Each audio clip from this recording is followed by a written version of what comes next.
Hello and welcome to another TrunSHOP video. In this video, I'm going to be showing you how to create a floating cupboard like this one. Okay, so the first thing, as always, we're going to come here on File and start a new project. And then we have our blank canvas.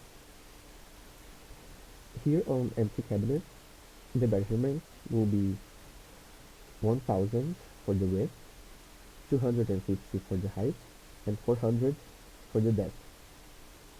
And we drag and drop, and will come like this with the baseboard. We don't want the baseboard, so you just click and press delete. And like that, we have our base. The distance to the floor will be 550. Okay, like this. And now, let's start modifying. First, we are going to put two vertical partitions, like this. Okay, and in this area and in this area, we're going to put drawers. So one drawer here and one drawer here.